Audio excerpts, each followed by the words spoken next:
music lets me be more here and somewhere else simultaneously.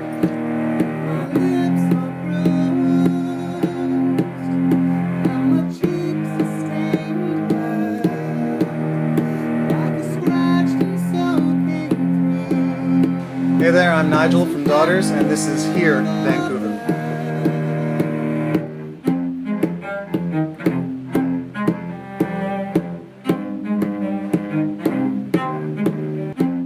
A lot has changed in the course of time that I've known you. Yep. You come from the ranks of pop music. You've had a lot of success, both locally and beyond, with the pop sound. Thank you.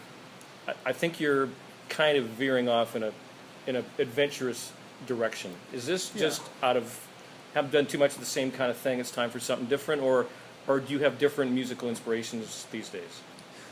A little bit of both. I definitely have. I've always been more drawn to weirder, darker music. Like I grew up listening to more metal kind of stuff. And although I really loved the pop stuff I was doing before, I kind of came to this realization at some point where it was fun for me to work on because it was a challenge. And that's what I really liked about pushing myself, trying to figure out the formula, and I got a lot of joy out of that. But at the same time, I felt that there was some honesty, some weird sides of myself that I wasn't letting through in the music. Right. So I realized I wasn't making any money doing things the other way, so I might as well continue to make absolutely no money doing things that are completely rewarding to me. When you venture away from the pop sound, love it or hate it, a lot of people do like it, and it sells. It's very, very commercial and very, very easy to get out there. When you venture into other areas, like the darker that you're talking about, creatively it's probably more enjoyable to you, but it's less of an easy sell to the public. Is that of consequence, or do you think, quite frankly, that maybe there's room for all types of music in this big wide world? I do think there's rooms for everything. I think the artists that take a chance and do something to set themselves apart ultimately have a greater, it's a greater possibility of becoming very successful.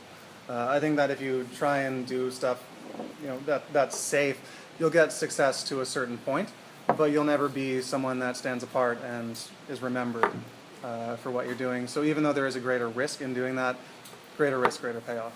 Well, I got to ask you, go back to what you said earlier, because you said you grew up into the hard rock era, the metal era.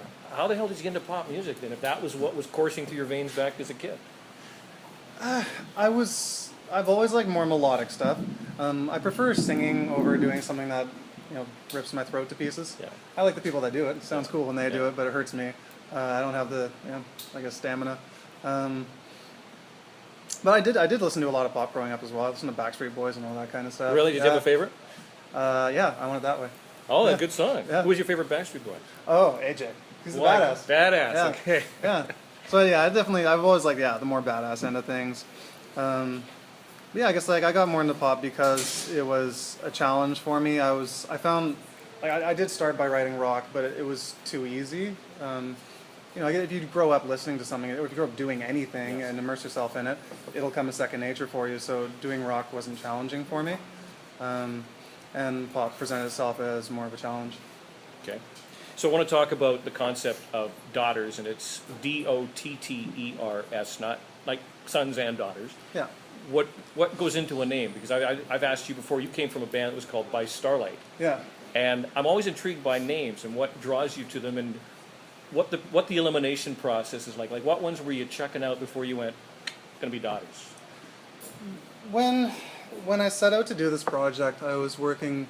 There was two of us. It was myself and the guitarist from By Starlight, Jeff Zipp, and him and I started the project together. But we decided at a certain point it became apparent that it should just be me doing it. Because it's more mobile. I can carry things forward at the pace that I want to. Perhaps you're a bit of a control freak. Oh, yeah, definitely. No, but that's not a bad thing. That's not Yeah. a bad thing. In the music business, you have a solitary vision. Unless you find someone that is your doppelganger, psychologically, I don't understand how you can really collaborate on something.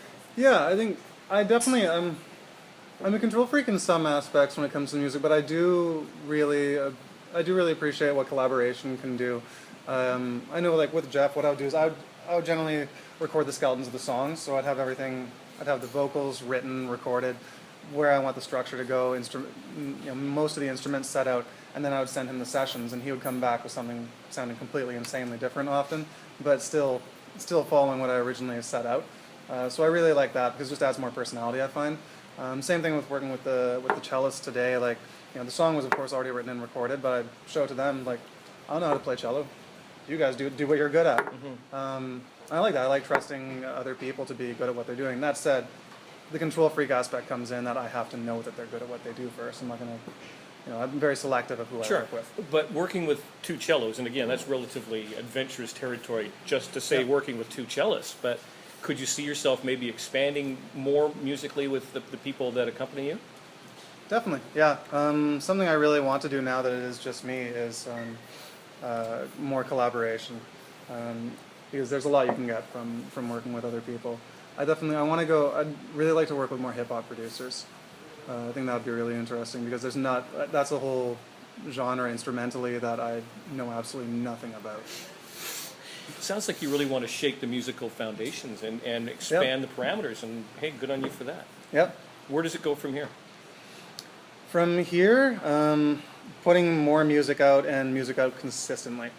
Something that I really want to strive to do is put out music at the same rate that I write, which is pretty much impossible because I'd be putting out a finished song a week. Right. But yeah, try and keep up with, just do it stream of consciousness. I think that's one cool thing about doing this solo as opposed to doing it in a band before. When you're in a band, people are less open to the idea of the band changing, whereas when it's just yourself, you can change it constantly. And people, I guess, are more receptive because they know that an individual changes. So yeah, this way I just want to keep putting out song after song, whatever I think is cool at that time, whatever interests me, whatever inspires me. Happy belated St. Patrick's Day. Cheers. Tell me ain't nothing but a heartache. I never got the moves. I cannot dance worth shit. Cannot do it. I even took professional dance classes, and they were a complete waste of label money. Thank God I didn't pay for that myself. I didn't learn a thing.